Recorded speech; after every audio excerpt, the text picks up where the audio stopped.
마태복음 18장 1절로 4절 말씀입니다.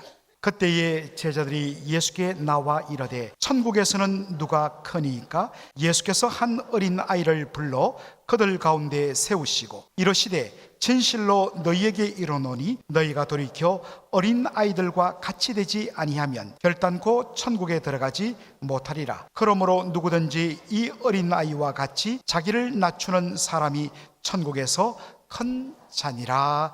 아멘. 천국에서 누가 큰 자인가? 라는 제목으로 말씀을 전하고자 합니다. 오늘 본문은 예수님의 제자들의 질문으로 시작됩니다. 그 질문이 무엇입니까? 제자들이 예수님께 나와서 묻습니다. 천국에서는 누가 크니까? 라고 묻는데 영어 성경을 보면 Who is the greatest? superlative, 최상급으로 되어 있습니다. 하나님 나라에서 천국에서 누가 가장 큰 자가 되겠습니까? 라는 질문입니다. 자, 그러자 예수님께서 어떻게 하십니까? 바로 옆에 있던 한 갓난 아이를 예수님 부르십니다. 그리고 제자들 앞에 세우신 후에 하시는 말씀 3절 다 같이 읽겠습니다. 이르시되 진실로 너희에게 이르노니 너희가 돌이켜 어린 아이들과 같이 되지 아니하면 결단코 천국에 들어가지 못하리라. 예수님 뭐라고 이야기합니까? 너희가 어린 아이와 같이 되지 않으면 천국에 들어갈 수 없다라고 이야기합니다. 자, 여러분, 여기서 우리는 중요한 사실을 하나 주목해야 합니다. 바로 제자들의 질문과 예수님의 대답 사이에 어떠한 간격, 갭이 있다는 것을 발견합니다. 자, 제자들이 어떻게 묻습니까? 천국에서는 누가 크니까? 이 질문에 대한 예상되는 답은 뭡니까? 이러이러한 사람이 천국에서 가장 큰 자이다 라는 대답이 기대됩니다. 그런데 예수님 어떻게 대답하십니까? 만일 너희가 어린 아이들과 같이 되지 않으면 결단코 천국에 들어갈 수 있다 없다? 없다라는 것입니다. 제자들의 질문 속에는 우리는 이미 천국에 들어온 자들, 그런데 천국에서 이제 누가 더 크고 낮은지를 구별하는 일만 남았다고 생각했습니다. 그런데 예수님은 아예 말합니다. 너희가 어린 아이와 같이 되지 않으면 천국에 들어갈 수가 없느니라 라고 말합니다. 호주 출신의 복음주의 신학학자 레온 모리스 박사가 이 놀라운 사실을 지적합니다. 예수님의 말씀을 이렇게 말합니다. 천국에서 누가 큰 자인가? 천국에서 누가 큰 자인가? 이것은 일단 그 사람이 천국에 들어간 후에 따질 문제다. 그렇죠. 천국에 들어가지 못하면 누가 천국에서 더 큰 자인가 구별하는 것은 아무 의미가 없습니다. 일단 예선을 통과해야 합니다. 올림픽 예선 경기를 통과해야 그 다음에 1등, 2등, 3등 금, 은, 동메달에 대하여서 논의를 할 수 있습니다. 그런데 예선에서 탈락해버리면 누가 금메달을 받을까? 누가 이 중에 은메달을 받을까? 무슨 소용이 있나? 아무 소용이 없다는 것입니다. 레온 모리스 박사가 정확하게 지적합니다. 스코틀랜드의 복음주의 성경학자 윌리엄 바클레이 주석으로 유명한데 바클레이 박사가 이렇게 지적합니다. 제자들이 이렇게 질문한 것은 하나님 나라가, 천국이 어떤 성격의 나라인지를 몰랐기 때문에 지금 이렇게 질문한다. 천국이 어떤 나라이면 알면 이런 질문을 한다 안 한다? 안 한다라는 것입니다. 몰랐기 때문에 이런 식으로 질문한다고 집어냅니다. 그렇다면 먼저 중요한 것은 누가 천국에 들어갈 수 있는 자인가? 이 질문부터 해야 된다는 것입니다. 누가 천국에 들어가기에 합당한 자인가? 어떤 분들은 이 본문을 보면서 이렇게 설교합니다. 여러분, 어린아이들처럼 순수한 마음을 가져야 천국에 들어갑니다. 특별히 주일, 한국의 어린이 주일이 되면 이런 식으로 설교하는 분들이 종종 계세요. 의도는 알겠습니다. 아이들을 그만큼 귀히 여기자는 말은 인정하는데, 그러나 어린 아이들처럼 순수해야 천국에 들어간다? 이 말은 비성경적입니다. 왜냐? 물론 아이들은 어른들보다 좀 더 순수합니다. 그러나 아이들의 그 다른 모습은 우리 어른들 이상으로 이기적이고 시기질투에 능하고 욕심으로 가득한 바로 존재가 어린 아이들이기도 합니다. 특별히 우리는 예수님의 말씀에 주목할 필요가 있습니다. 예수님은 너희가 어린 아이가 되어야 천국에 들어간다 말씀하지 않습니다. 어떻게 말합니까? 너희가 어린 아이들과 같이 같이 되지 않으면 결단코 천국에 들어갈 수 없다는 것입니다. 그렇다면 예수님이 어린 아이가 되라는 말이 아니라 어린 아이와 같은 어떠한 성격을 지금 이야기하고 있는 것입니다. 여러분, 여기에 어린 아이라고 쓰여 있는 이 말의 헬라어 원어는 파이디온입니다. 한국의 유명한 어린이 바로 전도단체가 파이디온 선교회입니다. 왜 파이디온일까? 파이디온은 어린이를 뜻하기 때문인 것입니다. 그런데 이 파이디온이라는 헬라어에는 child, 한 초등학생 정도의 어린아이, 유치원 다니는 아이 정도의 child를 가리키는 뜻도 되지만, 갓 태어난 지 얼마 되지 않은 우리 이장로님 지금 셋째 외손자가 태어난 지 딱 한 달 되었습니다. 목도 제대로 가누지 못한 정말 베이비, 인펀트 상태의 아기를 가리키는 말도 파이디온입니다. 그러면 예수님께서 이 말씀을 하실 때 바로 가리킨 이 어린아이는 누구를 가리킬까요? 문맥을 보면 두 번째 어린 아이, 갓난장이 아기를 가리킨다는 것입니다. 갓 태어난 아기, 태어나서 이제 한 달, 두 달밖에 되지 않은 이 갓난장이 아이는 스스로 생존할 수 있을까요? 없을까요? 혼자서는 절대로 살아갈 수 없습니다. 그가 살아가기 위해서, 살아남기 위해서는 철두철미하게 부모를 의존해야 합니다. 그리고 그가 부모에게 의존하는 방법은 오직 하나, 뭐밖에 없습니까? 우는 것밖에 없습니다.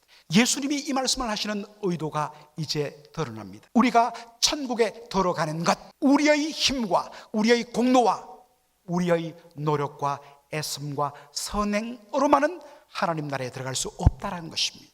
물론 천국 들어간 백성들은 마땅히 선행해야 합니다. 그러나 선행과 우리의 공로가 천국에 들어가는 전제 조건이 될 수 없다는 것입니다. 왜냐하면 그 하나님의 기준 앞에 아무리 도달을 하려 하더라도 우리 인생은 상대적으로는 내가 남들보다 좀 나을 수 있어도 절대적인 하나님의 의의 스탠다드 기준에는 절대로 이르지 못하기 때문인 것입니다. 그러므로 우리가 천국에 들어가는 유일한 길은 오직 하나님의 전적인 은혜를 의존함으로 말미암아 들어가는 줄로 믿습니다. 여러분, 이것을 예수님이 너무나 잘 보여주셨습니다. 마태복음 5장부터 7장에 산상수훈이 나옵니다. 여러분, 산상수훈이 무엇으로부터 시작합니까?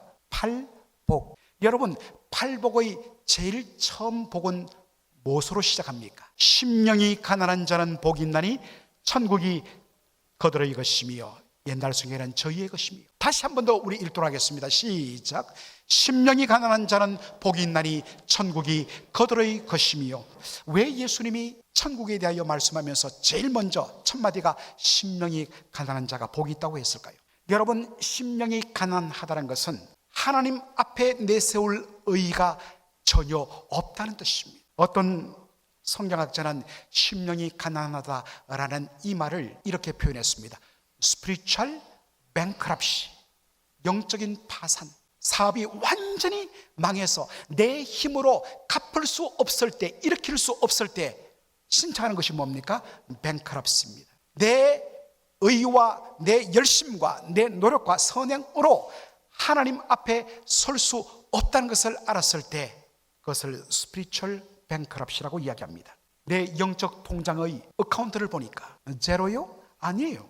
제로가 아니라 제로면 다시 일어설 수 있죠. 도무지 일어설 수 없는 마이너스 상태로 딱 표기가 되어 있습니다. 예수님에 따르면 우리의 바로 spiritual account, 영적인 통장의 어카운트에 들어있는 그 빚이 어떻게 표현되어 있느냐? 1만 달란트 빚진 것으로 표현합니다. 여러분, 1만 달란트가 어느 정도 될까요? 우리 주일학교에 보면 아이들이 조금만 자라면 성경 읽고 암송하고 숙제 잘해 오고 떠들지 않고 대답 잘하고 가면 그때마다 선생님들이, 전도사님이 뭘 줍니까? 달란트를 줍니다. 야, 너 말 잘 들은 거라 50달란트. 너 친구에게 찾겠구나 100달란트. 와, 너 암송 다 해서 너 1000달란트. 종이 쪽지에 글자를 적어서 줍니다. 그러면 여러분, 매 학기마다 연말에 뭘 합니까? 달란트 잔치를 해요. 그러면 아이들이 좋아하는 과자, 또 아이들이 좋아하는 장난감을 쫙 진열해 놓고 값을 붙이죠. 장난감 1만 달란트, 뭐 이거는 5천 달란트 하면 아이들이 자기가 모았던 이 달란트를 계산해서 여기 1만 달란트, 이 장난감 제 거예요. 그렇게 받아갑니다. 그래서 우리는 달란트 우습게 여깁니다. 한 달란트 땅에 숨겼다. 우리에게는 그저 동전 한 입 숨겼다 정도로밖에 늘리지 않습니다. 그런데 여러분, 한 달란트는 6천 데나리온입니다. 한 데나리온은 노동자의 하루 품삯입니다. 이제 많이 올랐기 때문에 뭐 사람마다 다 다르지만, 예를 들어서 우리가 이 주변에서 종종 보는 그 히스패닉 우리 형제들 일 좀 해주십시오 해서 하루하고 일당을 예를 들어서 100불을 준다 하십시다. 한 데나리온이 100불이라고 따진다면 1달란트는 얼마 될까요? 100 곱하기 동그라미 3개 붙이면 60만 불이 돼요. 한국 돈으로 계산하면 7억 5천억 원이 됩니다. 7억 5천만 원. 와, 어마어마한 돈입니다. 그런데 여러분, 1만 달란트는 그 60만 불에 동그라미 몇 개를 붙여야 됩니까? 4개를 붙이면 얼마가 됩니까? 60억 불 됩니다. 60억 불이면 한국 돈으로 얼마 되겠습니까? 7조 5천억 원. 여러분, 지금 한국의 재벌들, 기업 회장들, 그분들 자산이 많다고 그러죠. 자산은 순수 내 재산이 아니에요. 은행에서 빌려오고 공채를 발행하고 끌어모은 빚들이 많습니다. 그래서 순수 재산을 따지자면 여러분, 우리나라 재벌들 중에 내 개인이 7조 5천억 원을 캐시로 가지고 있다라고 하는 분 많지 않습니다. 그런데 우리 한 사람 한 사람이 하나님 앞에 1만 달란트 빚이 있다는 것입니다. 그러므로 1만 달란트 빚이 있다는 것은 내 힘으로 갚을 수 있다 없다? 없다라는 것을 바로 의도적으로 그렇게 묘사한 것입니다. 아무리 내가 힘쓰고 애쓰고 노력해도 나의 선행으로서는 하나님의 절대적인 의와 기준에 도달할 수 없다는 것을 발견하고 그것을 인정하고 고백하는 것이 뭐냐? 심령이 가난하다라는 말입니다. 자신이 영적으로 파산된 자, 심령이 가난한 자를 깨달은 사람이 보이는 두 번째 반응이 무엇입니까? 바로 마태복음 5장 4절 다 같이 읽겠습니다. 애통하는 자는 복이 있나니 그들이 위로를 받을 것이며. 애통한다. 내 힘과 내 노력으로는 하나님 앞에 설 수 없고 하나님 나라에 들어갈 수 없다는 사실, 그 자신을 발견하고서 아파하고 눈물 흘리는 것, 자신의 죄인됨을 고통스러워하는 것, 이것이 뭐냐? 애통하는 자입니다. 그렇게 애통하고 나면 반드시 그 다음으로 연결되는 모습이 뭐냐? 마태복음 5장 5절 다 같이 읽겠습니다.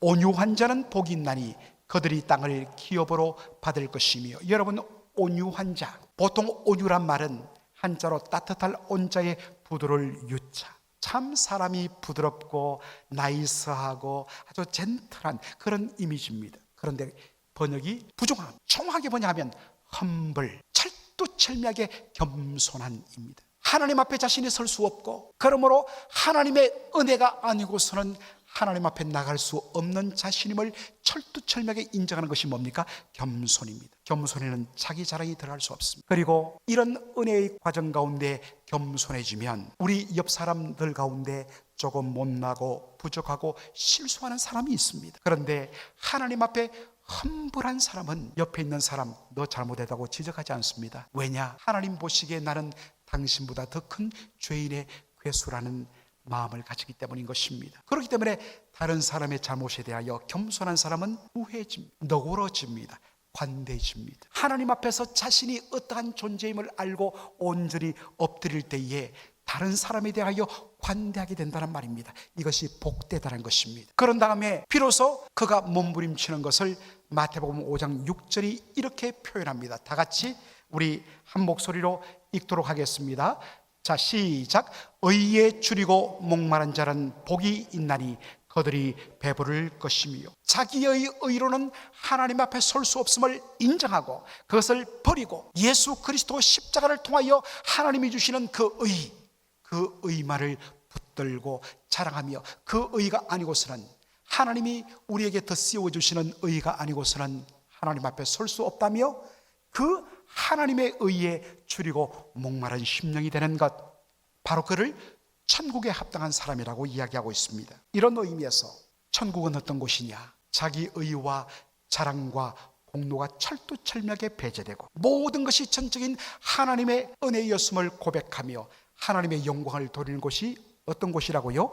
천국이라는 것입니다. 제가 지난 7년 반간 설교하면서 이 구절을 제가 몇 차례 소개한 적이 있습니다. 정말 힘들고 어려울 때마다 하나님 나라를 사모하며 찬송가 438장을 정말 얼마나 불렀던지 눈 감고도 다 암송합니다. 힘들 때마다 찬송가 438장 내 영혼이 은총 입어 중한 재진복 막 이 찬양 부르면서 펑펑 울게 돼요. 천국에 놀라운 은혜가 임해요. 여러분 꼭 이 찬양을 이번 주에 한 5번 이상은 불러보시기 바랍니다. 그리고 힘들 때마다 주님, 속히 주님 앞에 한번 갔으면 좋겠습니다. 그러면서 요한계시록의 천상의 모습을 그려주는 몇 장면들, 요한계시록 4장, 5장, 22장 이런 것들을 읽으면서 그렇게 위로를 받았습니다. 그래서 종종 제가 이 본문을 소개하죠. 요한계시록 4장에 보면 천상의 모습이 그려지는데 4장 10절로 11절 말씀 우리 다 함께 읽도록 하겠습니다. 24장로들이 보좌에 앉으신 이 앞에 엎드려 세세토록 살아계시는 이에게 경배하고 자기의 관을 보좌 앞에 드리며 이르되 다 같이요, 우리 주 하나님이여 영광과 존귀와 권능을 받으시는 것이 합당하오니 주께서 만물을 지으신지라 만물이 주의 뜻대로 있었고 또 지으심을 받았나이다 하니라. 아멘. 여러분, 이 천상의 장면에 등장하는 사람들이 누구라고 묘사되어 있지요? 24장로들이 보좌에 앉으신 하나님 주변에 둘러 있습니다. 여러분, 24장로가 누구일까요? 문자가 들어 24분의 장로님을 뜻할까요? 대부분의 이재학자들은 이것이 상징적인 숫자인 것을 그렇게 사람들에게 이야기합니다. 24는 12 더하기 12이란 것입니다. 그렇죠? 그러면 앞에 12는 뭘 가리키느냐? 구약의 12지파를 가리키고 뒤에 12는 누구를 가리키냐? 신약의 12사도를 가리킨. 이것은 바로 신구약의 하나님의 은혜로 택함받고 구원받은 모든 하나님의 백성을 바로 상징하는 대표가 뭐냐? 24장로란 것입니다. 하나님의 은혜로 구원받은 신구약의 모든 구원받은 백성들이 하나님 보좌의 옆에 있는데 이게 천상의 모습입니다. 그런데 여러분들 보니까 그들의 머리에 뭐가 있느냐? 바로 각자 다 자기의 관을 쓰고 있더라. 여러분, 우리에게는 오랫동안 썼던 개역 한글판의 표현이 더 익숙합니다. 거기 보면 뭐를 썼다고 되어 있습니까? 자기의 면류관을 썼다. 영광의 면류관, 의의 면류관, 생명의 면류관. 그런데 여러분, 왜 관이란 말로 바꿨을까요? 이유가 있습니다. 여러분, 면류관이 뭘까요? 자, 여러분 그림 보여드릴게요. 자, 이게 면류관이에요. 여러분, 이거 언제 씁니까? 바로 왕의 공식 행사 때 쓰는 공식 왕관이 뭐냐? 면류관이에요. 한자로 면류관이에요. 그런데 성경에 나오는 이 관은 헬라어로 스테파노스라고 이야기합니다. 이 스테파노스라는 것은 바로 올림픽 경기에서 승리한 우승자에게 주는 승리의 월계관을 말합니다. 월계수 잎을 엮어서 바로 우승자에게 씌워주는, 오늘로 말하면 바로 금메달을 목에 걸어주는 것이죠. 그래서 번역을 바로 크라운, 과도로 바꾸었습니다. 여러분, 바로 24장로들이 누구라고 그랬습니까? 신구약의 하나님의 은혜로 택함받고 구원받은 모든 하나님의 백성을 상징한다고 했습니다. 하나님의 은혜로 구원받고 천상에 바로 올라온 모든 성도들의 머리에 바로 승리의 관이 씌워져 있습니까? 왜 씌워졌을까요? 그들이 구원받고 믿음을 따라 힘을 다하여 싸우며 달려갈 길을 다 마쳤기 때문에 하나님 그들을 믿음을 귀히 보셔서 다 머리에 승리의 관을 씌워주셨다는 것입니다. 그런데 그 다음에 이 24장로들의 반응을 보십시오. 그들이 자신의 머리에 씌워진 이 승리의 상징인 관을 어떻게 합니까? 보좌 앞에, 보좌는 누가 앉아 있습니까? 하나님이 앉아 있으시죠. 보좌에 앉으신 하나님 발 앞에 다 내어드립니다. 그리고서 뭐라고 이야기하느냐? 11절에 우리 주 하나님이여 영광과 존귀와 권능을 받으시는 것이 하나님께 합당합니다. 모든 영광과 존귀를 하나님 앞에 돌립니다. 하나님, 제가 이 믿음의 길을 달렸던 것, 사실은 내가 달렸다기보다도 저도 몇 번 포기하고 싶었습니다. 사실 넘어졌습니다. 그때마다 하나님이 위에서 손을 내려주셔서 붙잡아 주시고 성령께서 말할 수 없는 탄식으로 나를 위하여 격려하며 탄식하시며 나를 위하여 중보하시며 그 붙잡아 주신 은혜로 말미암아 믿음의 선한 싸움 싸우고 달려갈 길을 마치고 여기에 돌아온 것입니다. 그러므로 모든 영광과 존귀는 누가 받으신다? 홀로 하나님 한 분 받아 주옵소서. 이게 어디의 모습이라? 천국의 모습이란 것입니다. 천국에는 나의 자랑, 내가 이만큼 대단한 일을 했어, 그런 나의 자랑과 영광은 온데간데 없고 오직 모든 영광을 누구에게 돌린다고요? 하나님께 돌리는 하나님의 영광의 찬송과 자랑만이 가득한 곳이 어떤 곳이다? 천국이라는 것입니다. 예수님께서 이제 이 바탕, 누가 천국에 들어갈 수 있는가 부터 정리하고 그 다음에 제자들의 질문에 답을 하십니다. 누가 천국에서 더 큰 자냐고? 4절 말씀 다 같이 읽겠습니다. 시작. 그러므로 누구든지 이 어린 나이와 같이 자기를 낮추는 사람이 천국에서 큰 자니라 라고 말씀합니다. 누가 천국에서 큰 자입니까? 이 어린 나이 같이 자기를 낮추는 사람이 큰 자다. 여러분, 자기를 낮춘다, 우리에게는 자기를 낮춘다, 겸손한다 하는 의미가 어느 정도 형성되어 있습니다. 그런데 놀라운 것은 예수님이 말씀하신 자기를 낮춘다라는 이 말이 신약 성경에 딱 한 곳 나오는 곳이 있는데 어디냐?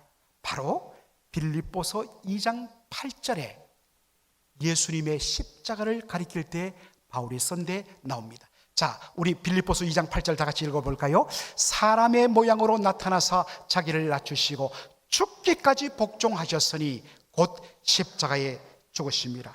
예수님이 자기를 낮추사 어디까지 복종하셨습니까? 죽기까지 복종했습니다. 그런데 그 예수님의 죽음이 어디에서 나타난다고요? 십자가에 죽으십니다. 자, 그런데 여러분, 예수님께서 바로 이 땅에 자기를 낮추시기 전에 그분은 원래부터 사람들에게 무시받고 사람들에게 조롱받고 사람들에게 막 낮춰도 되는 그런 존재가 아니었다는 것을 빌립보서 2장 6절은 밝힙니다. 빌립보서 2장 6절은 예수님을 이렇게 묘사합니다. 그는 근본 누구시라고요? 하나님의 본체시라고 말합니다. 여러분, 그는 근본 하나님의 본체시란 말을 쉽게 말하면 성자 예수님은 성부 하나님과 신적인 본질에 있어서 동등하시고 신적인 영광에 있어서 동일하시고 신적인 성품도 동일하시고 신적인 권능도 동일하신, 바로 동일하신 참 하나님이라는 뜻입니다. 그래서 그 다음 9절 보면 하나님과 원래는 동등됨을 취할 분이 누구십니까? 성자 예수님이십니다. 그런데 어떤 일이 일어났습니까? 그분은 근본 하나님의 본체이신데도 하나님과 동등됨을 취할 것으로 여기지 아니하셨다, 내려놓으셨다는 것입니다. 그 다음 7절 다 같이 읽겠습니다. 오히려 자기를 비워 종의 형체를 가지사 사람들과 같이 되셨다는 것입니다. 예수님 자기를 온전히 비우시고 내려놓으시고 사람의 모습으로 오셨다. 여러분, 예수님은 근본 하나님이십니다. 그분은 창조주이십니다. 그런데 그 창조주이신 그분이 자신이 만든 피조물의 모습으로 나타나셨다. 여러분, 이것만큼 예수님의 낮아지심은 없습니다. 창조주 그분이 당신이 만든 피조물의 형상으로 온다? 어마어마한 낮아짐. 그런데 예수님의 낮아지심은 여기서 멈추지는 않습니다. 어디까지요? 자기를 낮추시고 죽기까지 복종하셨으니 곧 십자가에 죽으십니다. 예수님은 바로 우리를 위하여, 그것도 하나님을 대적하며 우리 주님을 대적하는 그 죄인들을 위하여, 그들을 살리기 위하여 자기를 낮추셔서 가장 낮은 자리까지 내려오시면서 십자가를 지셨다는 것입니다. 자, 그러자 9절 이하에 보면 어떤 일이 일어납니까? 하나님께서 자신을 낮추신 그 예수님을, 십자가를 지신 그 예수님을 지극히 높여서 모든 이름 위에 뛰어난 이름 주시고 모든 무릎이 예수님 발 앞에 무릎 꿇게 하시고, 그리고 모든 사람들이 입술을 모아서 예수님을 주라고 부르도록 높여주셨다는 것입니다. 천국은 어떤 곳인가? 바로 모델이 예수님입니다. 원래 그분은 근본 하나님의 본체신데 하나님의 뜻을 이루고 우리를 사랑으로 섬기기 위하여 그 모든 것 내려놓으시고 자기를 온전히 바닥까지 낮추사 종으로 섬겼을 때에 하나님께서 그냥 두지 않는다는 겁니다. 어떻게 합니까? 하나님이 지극히 높여주시는 나라가 어떤 나라냐? 천국이란 것입니다. 여러분, 하나님께서 이 천국의 아름다운 모습을 이 땅에 보여주기 위하여 만든 것이 뭐냐?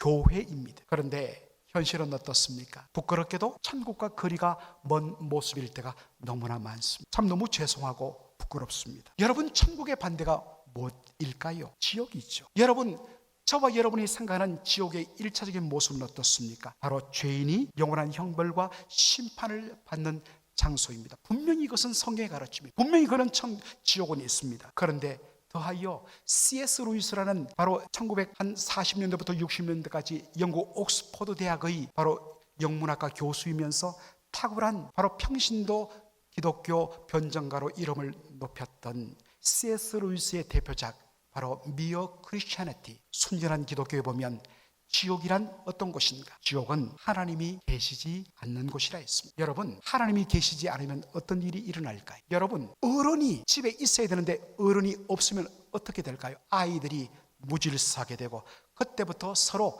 자기 주장을 높이면서 가족인데도 마치 왼수처럼 싸우는 것. 왜 그렇습니까? 부모가 그 자리에 없기 때문입니다. 하나님이 계시지 아니하면 우리의 심령 속에 죄성이 발동되어서 언제나 내 중심, 내 영광, 자기 자랑. 그럼 옆 사람은 가만히 있습니까? 아니죠. 그 사람도 그렇게 주장하므로 거기에는 바로 트러블이, 분란이 있고 그래서 지옥 같은 모습이 나타난다는 것입니다. 오직 내 의와 내 자랑, 그리고 내가 높아지기 위해서 다른 사람은 철두철미하게 낮추어야 되고 끌어당겨야 되고 내려야 되고 그리고 짓밟아야 되는 이것이 지옥의 모습이라는 것입니다. 사랑하는 성도 여러분, 저와 여러분, 우리 공동체가 모인 우리 교회는 어떤 모습일까요? 범위를 좁혀서 여러분 한 사람 한 사람의 내면 세계는 지금 하나님이 계십니까? 천국 같은 모습입니까? 아니면 지옥 같은 모습입니까? 이제 말씀을 마무리하며 우리는 이 말씀 속에서 그냥 휙 넘어갈 뻔한 단어 하나에 초점을 맞추고자 합니다. 마태복음 18장 3절 우리 다 함께 읽도록 하겠습니다. 18장 3절 시작. 이러시되 진실로 너희에게 이르노니 너희가 돌이켜 어린 아이들과 같이 되지 아니하면 결단코 천국에 들어가지 못하리라.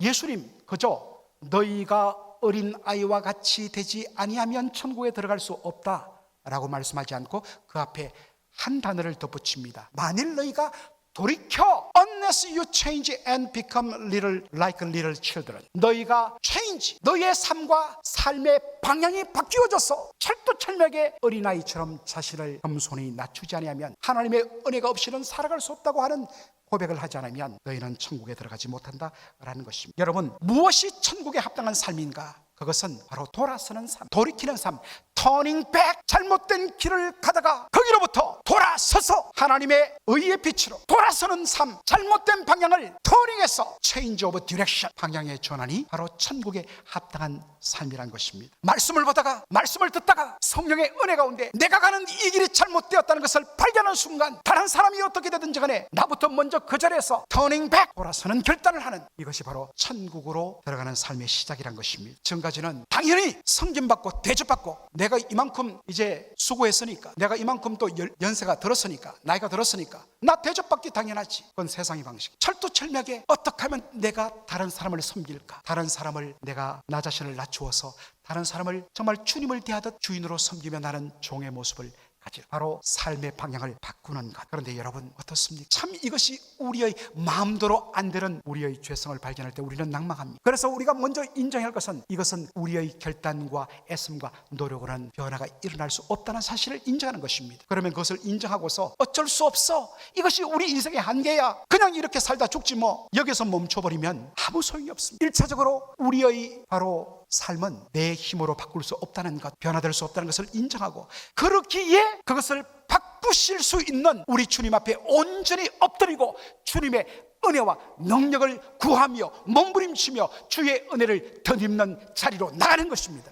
맨날 핑계는 목사님 잘 안 돼요, 어쩔 수 없어요. 저도 그래요.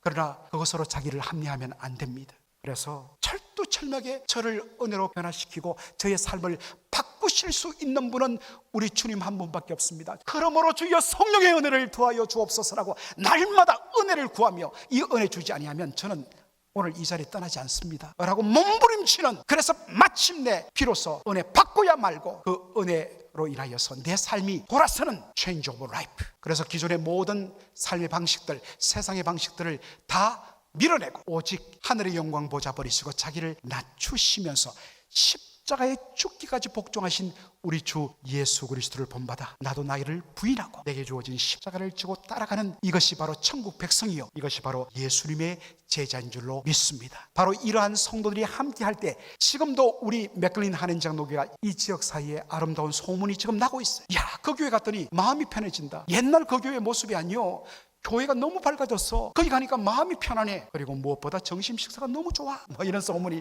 요즘에 퍼져나간다고 이야기하는데, 여러분, 바로 한 사람 한 사람이 성령의 은혜를 받아 삶의 방향을 돌이킬 때에, 그래서 그 돌이킴이 바로 예수님처럼 종의 모습으로 자기를 낮추고 남을 높이며 섬겨줄 때, 바로 거기서 하늘의 아름다운 천국이 드러날 줄로 믿습니다. 이 사명을 감당하는 저와 여러분 삶이 되기를 주의 이름으로 축원합니다. 아멘.